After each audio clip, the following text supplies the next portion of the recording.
সেবার আওতায় নিয়ে আসা।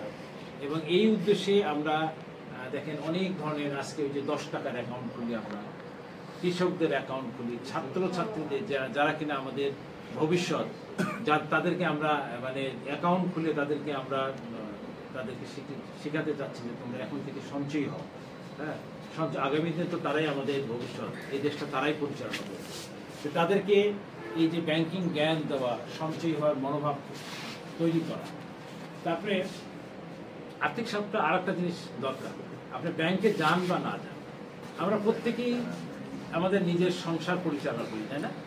সেখানে ছোট্ট কিছু হিসাব আছে যে আমাকে আয় কয় টাকা করতে হবে, এই আয়ের মধ্যে থেকে আমি কয় টাকা ব্যয় করব, আর ব্যয় করার পরে আমাকে 5 টাকা হোক একটা সঞ্চয় আমি করতে চাই।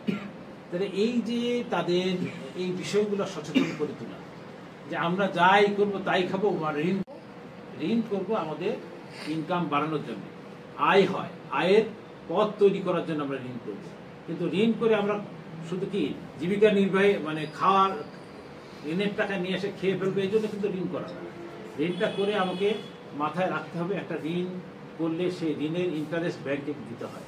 তাহলে আমি যে ব্যবসাটা করব, সেই ব্যবসা করে আমি এই মানে ঋণের যে খরচ, যে ইন্টারেস্ট, এটা পরিশোধ করার পরে আমার ইনকাম থাকবে কিনা, এই বিষয়গুলো কিন্তু আপনাদের হিসাব করা, এটা বোঝা খুব জরুরি। আপনার ব্যাংকে গেলেন, একটা ঋণ নিয়ে নিলেন, এটা করা ঠিক হবে না। আপনি ব্যাংকে যাবেন, মানে শাখাকে বলবেন যে আমি যদি এই ঋণটা নেই তাহলে আমাকে কত কিস্তি দিতে হবে, মাসে কত টাকা কিস্তি দিতে হবে, কতদিনে ঋণটা শোধ হবে। আমি যদি 1 লাখ টাকা দেওয়া লাগে, তাহলে আমি এই 1 লাখ টাকা নিয়ে আমি যে ব্যবসা বা যে খামারি যে কর্মকাণ্ড করব, সেটা করে আমি এই হিসাবগুলা এগুলো এবং এই ব্যবসা সম্বন্ধে আপনার ধারণা থাকা, আমি যে ব্যবসা করছি সেই ব্যবসা থেকে কেমন ইনকাম হতে পারে, এই বিষয়গুলো বিশ্লেষণ করে, এর মধ্যে আপনারা করেন হয়, তাহলে আর্থিক জ্ঞান বা আর্থিক সাক্ষরতা কিন্তু সবারই জন্য জরুরি। এটা আমাদের জীবিকা নির্বাহের জন্য এটা একটা মানুষের একটা মৌলিক একটা জ্ঞান, এই জ্ঞানটা আমাদের লাগবে। কোনো ব্যক্তি বা কোনো গোষ্ঠী এই ব্যাংকের থেকে যত আয় ইনকাম হয় সব মালিকানা কার? ওই ব্যক্তি বা গোষ্ঠী। ইনকামের ব্যাংক কাকে দেয়? সরকার দেয়। আর সরকার যে সারা দেশ থেকে যে আপনি ধরেন এই যে আপনাদের কাছ থেকে ট্যাক্স নেয়, ব্যাংকের আয়, আরো যেসব আয় ইনকাম হয়, এই আয় ইনকাম যেগুলো হয় এগুলো নিয়ে কিন্তু আবার সরকার, এর জন্য রূপালী ব্যাংক যে ইনকামটা করছে, এই ইনকামটা প্রত্যক্ষ পরোক্ষভাবে আমরা কি আমার জনগণের জন্য আমরা ব্যবহার করছি। তো এই জন্য এই যে আমাদের শত কষ্ট মানে শত সমস্যা, এগুলা সব কিছুকে পিছনে ফেলে আপনারা দীর্ঘ সময় ধরে রূপালী ব্যাংকের সাথে আছেন, সময় দিয়ে আমাদেরকে সময় দিয়েছেন।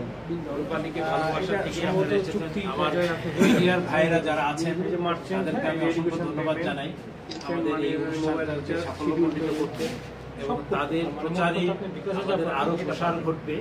আমরা যে মানুষ আরো ভালোভাবে জানতে পারবে, এই জন্য আমি তাদেরকে আমার অন্তরের অন্তঃস্থল থেকে ধন্যবাদ জানাই, কৃতজ্ঞতা জানাই।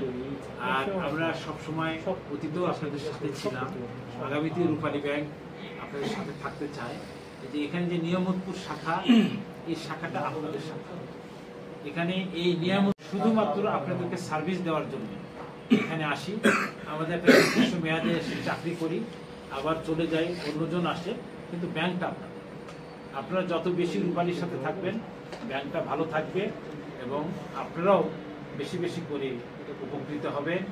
আপনাদেরকে আমার আন্তরিক শুভেচ্ছা এবং কৃতজ্ঞতা জানিয়ে আজকের মতো অনুষ্ঠান এখানে শেষ করছি।